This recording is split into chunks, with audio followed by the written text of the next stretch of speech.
हाँ जी सर, आज हम लोग एक बहुत ही ज़्यादा इंपॉर्टेंट थ्योरम की बात करेंगे, ठीक है सर। ध्यान दीजिएगा, मेरे साथ बने रहिएगा।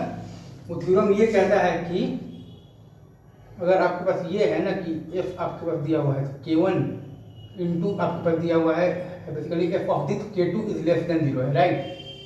तो इसका मतलब क्या है कि एग्जैक्टली वन रूट, एग्जैक्टली तो वन रूट तो लाइज तो between K1 and K2, right. मतलब इसका मतलब बेसिकली तो क्या है, तो exactly one root lies between K1 and K2, right. K1 and K2, right sir, is it true? इसका मतलब यही है कि एग्जैक्टली तो one root lies between K1 and K2, ठीक है। मतलब कि आपके पास क्या है, D इज ग्रेटर देन 0 है, roots are real and distinct, right. And आपके पास क्या दिया हुआ है, डिस्टिंक्ट, राइट सर। एक बार मैं बेसिकली तो ये चीज़ को फिर से लिख देता हूँ।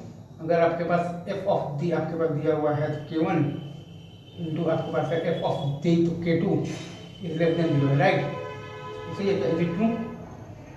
तो इसका मतलब है कि एग्जैक्टली तो one root lies between K1 and K2, right. Lies between K1 and K2, right. ऐसे है क्या? मतलब ये है,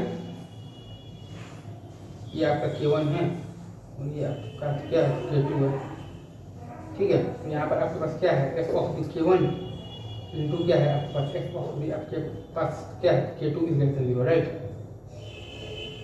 इसे क्या, जैसे इज इट ट्रू, सब ऐसे ही। अगर आप ये देखिए लाइक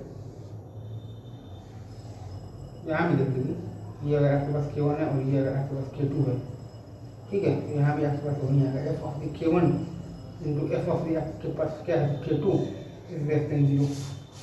आपका मन करे तो आप बेसिकली एक जगह और भी देख सकते हैं, लाइक ये दिया हुआ है आपके पास, लाइक ये है आपके पास K1 और ये है आपके पास K2। तो आपके पास क्या है, F of the K1 K1 into F K2 is less than 0, right. इसे ट्रू। वैसे ही अगर आपके पास ये है, ये आपके पास K1, ये है आपके पास K2, राइट। तो F of the K1 into F of the K2 is less than 0 है आपके पास, राइट। इन चारों केस आपने देख लिया है।